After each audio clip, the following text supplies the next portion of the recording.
Hello vinyl community, Mike from MikeGuitarPlayer07 here, coming at you live with another vinyl record video. And today is a contest entry for Mr. Jeff Kempin. If you don't know who he is, his links will be below. He has done 70 Spin Zone episodes, which is when he talks about his recent listens and recent finds. And he also just hit 700 subscribers. So he's doing a 7,700 contest that's consistent of 3 questions. General rules apply. You have to be subscribed, you have to make a video, and he is going to have a $30 to $50 prize package consisting of a record plus.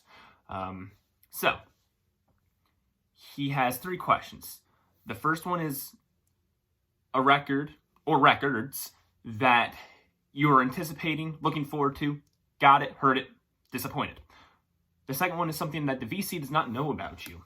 And then the third one was, what are your plans with vinyl records in 2020? So, records that I was disappointed in, that I was looking forward to. I've been collecting records since 2009. However, I haven't been serious about collecting records until about 4 to 5 years ago. So, and my main music listenings really started kicking off around 2009. But I was buying mainly CDs and digital downloads. So, most of these are stuff from CDs and digital downloads.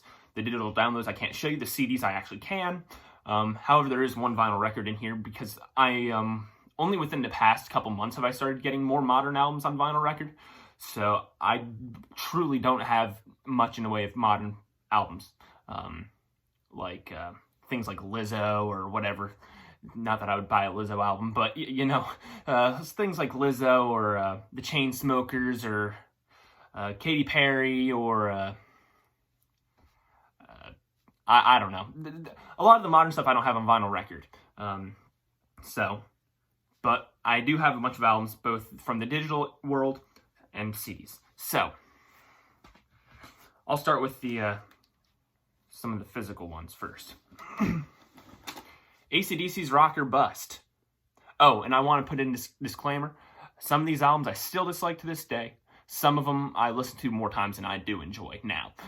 These are just from the initial interaction with the album, I disliked it. So, AC/DC's Rock or Bust. You could kind of see it, little rock or bust kind of like thing. This had the hits, or singles, because AC/DC really didn't have much in the way of hits in recent days. But Rock or Bust and Play Ball were the popular tunes from this album. It's one of AC/DC's weakest albums in my opinion. I don't hate it as much as some people do. However, Rock or Bust by AC/DC. Starboy by The Weeknd. His debut album with things like I Can't Feel My Face, In the Night, and all that. Banger. Like, it was one of the best pop albums of like 2014, if that's when it came out. And one of the best pop albums in my opinion of the decade. I will crap on modern pop music and all that. But when something's good, I will give full homage, full credit, full everything. He does some good stuff. However, this album kind of underwhelmed me. The Starboy, the single, was the best song on this album.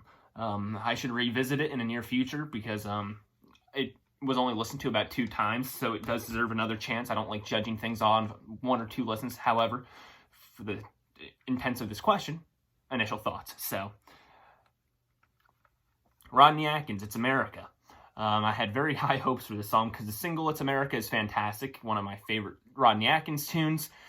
And his album that came before this, If You're Going Through Hell, there's not a single bad song on it. It's one of the few albums I consider flawless. So I was kind of disappointed in this album. Lindsey Stirling's Artemis. This is her most recent release. This just came out this past year. I love the artwork on it. It's some pretty cool artwork. Excuse me. But compared to previous records, I didn't love it.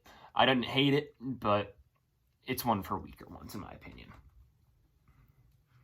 Trans-Siberian Orchestra, Night Castle. I have not heard this album since probably 2009 or 2010. I might have listened to it the next year after, but since around the time that this came out. And this did come out in 2009. this is a concept album, so I've grown a love for concept albums, as everybody knows, in recent years, so I should give this another listen. But Trans-Siberian Orchestra's Night Castle. This band gets a lot more crap than I think it deserves. I think it's just one of those bands that people like to just shit on for no reason, because they do have good stuff. However, this album is kind of weak in my opinion. Nickelback's Here and Now. Of course, there was some good songs on it, but as a collective, compared to the Dark Horse album that came out before it, it doesn't compare. This one I was not completely surprised. I was disappointed in it, but Coldplay's Milo Exlo, I don't know if I'm pronouncing that right, Milo Exlodo, I don't know how to pronounce it. When they were starting to feature artists like Rihanna and all that stuff, I enjoy Rihanna, don't get me wrong, but with Coldplay, it didn't really seem like it matched much, coming from albums that came before this, such as Viva La Vida and X and Y. It just didn't connect right, and I heard the single, didn't hate it, but I was like, Coldplay doing that? It just didn't, but, so, collectively, I did not love this album. It's not the worst album on earth, however. It's not very strong. This one kind of disappointed me. This came out almost a year ago. This came out February of 2019. This is Dream Theater's Distance Over Time. As you guys know, Dream Theater is one of my favorite bands of all time. I heard the 3 singles off it, when they came out, before the album came out: Untethered Angel, Paralyzed, and Fall Into the Light. All great tunes. I listened to the rest of the album. I loved it. I enjoyed the album. However, the problem was with this album was not necessarily the initial, but after 2 or 3 listens, it got stale. So I was kind of disappointed with that. A couple listens I still consider kind of initial thoughts. So, but yeah. This one is Green Day in 2012 had a 3-album thing that they did called Uno, Dos, and Tre. I only own Uno on CD. The other 2, Dos and Tre, I have on digital. We're coming out of the era of 21st Century Breakdown, and Uno I loved. It was fantastic. I'm literally just showing this because it's a trilogy, so I can. Uno was the strongest of the 3. Oh Love was the hit off of it, even though this was, at the time, nothing like I had ever heard Green Day before. It was kind of a combination of American Idiot and 21st Century Breakdown, if you will, but more on the poppier side and more geared towards 21st Century Breakdown, because, American Idiot and 21st Century Breakdown have their 2 different sounds, and then this kind of combined the 2 with the more popular, more 21st Century Breakdown. However, I love this album. I bought the guitar book for this back in the day, was jamming to this. Me and my sister loved it. But Dos and Tre came out. They didn't all come out at the same time. They came out like one a month or something like that. And Dos was okay. Doing Time, I believe, was the name of the song that was on, or Fuck Time or something like that was the name of it. It was okay.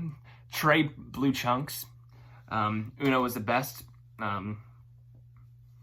And then another one that the next 2 I was kind of disappointed by. They're by the same artist, Ariana Grande's Sweetener. She's one of the best pop artists of the modern world, in my opinion. My Everything and Dangerous Woman are some of my favorite pop albums from the past decade. However, I was looking forward to this for a while. Heard only great things. God as a Woman was a single off this. It was not a terrible song. This song, No Tears Left to Cry, it was a decent song. But as a whole, it wasn't fantastic. It wasn't terrible. It's still one of the better modern pop albums, but this is one that I actually have on vinyl record and CD. Ariana Grande's Thank You Next. This was the album cover that they used for the main physical releases. This pink one was actually the one for the digital versions. However, I guess because this is a Target exclusive, they decided to go with the fancy digital download copy, because there are vinyl record pressings, I believe, with this cover that was intended for the physical media. And I hadn't heard this album yet. I got the CD actually after I got the vinyl record. The only reason I bought the vinyl record was because of the fact that it's on clear wax. If it was not on clear wax, I most likely would not own this on vinyl record. As you guys know, I prefer black wax over colored variants because I could see the blemishes and all that on the records better. However, this was, I do appreciate a cool colored variant every so often, and this was one that I was like, all right, that's kind of cool. So, grab that. The hits off this were Seven Rings, Thank You Next, Break Up With Your Girlfriend, I'm Bored. Now, Seven Rings I had heard, I was disappointed by. You're using the melody line, or using the rhythm of my favorite things from The Sound of Music, and doing a pop rap over it. And it was one of the biggest hits of this past year. One of the biggest hit, I think, off this album of the three. And I won't lie, it did grow on me, but like this album did kind of disappoint as well. Of the two, I think I would prefer Thank You Next over Sweetener. Sweetener kind of just was really not doing it for me. I only heard this album once. This one I've heard a couple times, so I'll give this more of a chance. But the song Successful really kind of annoyed me off this. It sounded cocky, sounded like kind of you're just praising yourself. I wasn't loving it. Many times artists do have songwriters. I don't know if she wrote that song or if that was a songwriter song that wrote that for her, because I know that she does write some of her music. However, so Ariana Grande's Thank You Next and Sweetener. Now the rest of these I only have digitally, but I wanted to mention them anyway. I already mentioned Dose and Trey. Bon Jovi's A Circle. I believe that was the album that came out after Lost Highway. I really enjoyed Lost Highway and Have a Nice Day. Even though he started going the country route, I think he did it quite well. But The Circle came out, and I'm just like, what the hell is this shit? So, and that's one that hasn't grown on me. Later albums that Bon Jovi did, like Burning Bridges, I believe was what one of them was called. This House Is Not For Sale. He started bringing it back up. Still not as good as the older stuff. However, better than The Circle. Another album that kind of disappointed me was the Chainsmokers album, Memories Do Not Open. That had the hit single Paris on it. Every EP that the Chainsmokers had done up to that point were very good, even in deeper cuts. So I was disappointed that was not that great. Enjoy Paris. The only other song I don't really love is their song #Selfie. That was their first song. For the time, it was okay, but now you listen to it, I'm also like, can we not? Brad Paisley's Wheelhouse. It had the Beat of the Summer or something like that. Was a hit single off that album. Brad Paisley started going towards the way modern country is going nowadays. Not that great. So, some modern country's okay, but overall it's awful, in my opinion. And right after the album, This Is Country Music, featuring songs like Old Alabama, featuring the band Alabama and all that. Wheelhouse kind of disappointed me. Iron Maiden's Book of Souls.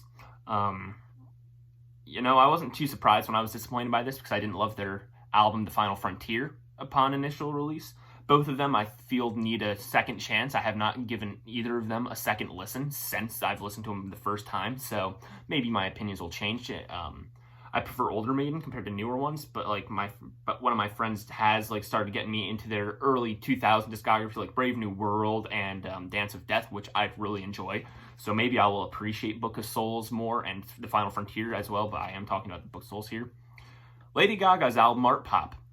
We're coming out of the era of The Fame and the Fame Monster. Two of my favorite albums in pop music, of modern pop music. And then Art Pop was just like, I can't even say what I want to say in regards. It was trash. Let's just put it that way. Ozzy Osbourne's Scream. This is coming after the album Black Rain, which was a very good album. Scream, really, it just had the song Scream, which was an okay single, but didn't do much for me. Pink Floyd's The Endless River. This was when I didn't know Pink Floyd super well. I knew Wish You Were Here, Dark Side of the Moon, and I kind of knew The Wall. So I heard this was a completely instrumental album. I heard some random robot voice on one song, which I learned was Stephen Hawking later on. Endless River is one of those that I do enjoy now. And some of these other ones I do too, but upon first I did not like it. Queens of the Stone Age album, like Clockwork, was kind of disappointed by it. Taylor Swift's Red, I want to give it another shot, but the thing that drives me crazy is I've heard every single song off that almost 1,000,003 times, because every song is pretty much a hit off Taylor Swift's Red album. And it's funny because that's the only one that me and my sister do not own a physical copy of. We have a physical copy of every other Taylor Swift album, whether it be on CD or vinyl record, or both. Zac Brown Band's Jekyll and Hyde. This was their first more modern, poppy, stadium, country album that we had nowadays. There was one or two good songs on it, but I was expecting something like Chicken Fried, you know, or Martin, or Stay With Me. I don't think his name was Stay With Me. Wherever it is, I think is the name of the song. But Katy Perry's Prism. There was a couple bangers on that album. Some of the singles, deep cuts were hit or miss. We're coming off of two fantastic albums. One of the Boys and Teenage Dream was quite disappointed by that. Bruce Springsteen's Western Stars. I'm going to get a lot of crap for this one. You know, I heard it once. I need to give it another shot, but I was kind of disappointed by it. I won't deny knowing older Springsteen better than more modern stuff, so I need to hear stuff like The Rising, We Shall Overcome. There's others that I can't, like something about Something in Dust. So maybe it's just I'm not used to this sound of Bruce Springsteen, possibly, because I heard that it was influenced by older country, and I love older country, so I was like, oh wow, that's fantastic. Well, kind of disappointed upon the first listen. Megadeth's Super Collider, it's like putting a bluegrass album in their discography. Holy crap, that was terrible. You're coming off albums like 13 and Endgame, and even though those were not their strongest albums, and neither is Dystopia, which came after Super Collider, Super Collider was painful. It's one of those few albums that I'm like, if I suffer through an album, I'm like, okay, I'll listen through it at least once. That was one that, like, continuously, song after song, I was like, I really want to turn this off, which is not something that happens for me. I'll even appreciate a bad song for what it is sometimes, but I could not with Super Collider. This one will surprise you guys. Van Halen's A Different Kind of Truth. I liked the song Tattoo, the single. It was the best song for me at the time. I know Melinda Murphy disagrees with me will disagree with me in regards to that. That's an album I need to give another shot to, because I haven't listened to that one in a while. So I need to give that one another shot. And as I said at the beginning, some of these song albums I enjoy now, and some of my still don't, however, and some of them I need to give another chance because I haven't given them a chance since their initial release. However, upon initial release, I disliked all those. Next question is a question that is, what does the VC not know about you? And this is one that this is what I thought of to admit to right away, and it's not the easiest thing to admit to, but I'm going to. And I probably could have think of something else that's not quite as extreme. However, if you want to know me and get to know me, and you like me as I am already, so you might as well know this. At age 9, I was diagnosed with a mild case of autism. Never thought I'd admit that to everybody, because nowadays you see me and you'd never know. Back then you would have known. I did a lot of stuff I should not have done, did not know how to control my actions, both verbally and physically. Not going to go into much detail. I know, Jeff, you want us to go into detail on these questions. This is one that I will fully admit to having the disability, but some of the stories probably shouldn't be on YouTube. And it's just one of those more difficult things to communicate about, but it's something that you guys don't know about me, and well, now you do. So yeah, if you want to hear more about it, feel free to personally message me, but that's about as far as I'm going to go with in regards to that here. And then the final question is, what's the final question? What is your plans with 2020 in regards to your vinyl record collection? I want to enjoy what I have. I'm not going to be buying too much. I will be buying stuff. I have a fresh stack I bought on Martin Luther King Jr. Day. You guys saw the vlog type video I made. So I will be buying stuff here and there, but it'll be probably a lot less. When I talk about records, it'll probably be stuff I already have or I'm learning about. I have been, within the past couple months, weeding out my collection a little bit with the stuff that I haven't heard in a long time and listened to now, and I'm just like, nah. But I'm trying not to do that too much because Mazzy actually commented this on my Whack-A-Mole contest entry. He's like, don't get rid of records. You're going to loop around and enjoy stuff, which is very true. I've done that with many CDs throughout the years, and vinyl records and just music in general. You go through your phases. However, some things, if you haven't touched it since you first bought it, and you've had it for 10 plus years, spun it twice, spun it now, and you're like, it's not worth it. And I don't have a lot of room at the moment. I am in my parents' house. I'm in college still, so kind of making do with the space they have graciously allotted for me for my record collection. In the shelves they have supplied for me to be as supportive as they can. So I really can't go over my shelving space. I might do what Emma did. I saw in her video she has some crates in front of her main shelves. I might have to end up doing that. But anyway, Jeff, congratulations on your 70 spin zones and 700 subscribers. You got to hear me talk about some records and genres that you don't really hear me talk about. Excuse me. And when I was younger, I was more into the mainstream pop music, and I liked the older stuff too, but I like the older stuff even more now, and pop stuff even less, even though you can see I do appreciate some of it still. I'm hoping to get some of these modern albums on vinyl records since I only had one to show. But anyway, as I said 2 seconds ago, thank you for having this contest. Congrats on the 70 and 700. As I said again, if you guys don't know who Jeff is, what are you doing? I will link him down below. Thank you for watching. Keep on spinning that wax, and I will see you in the next video.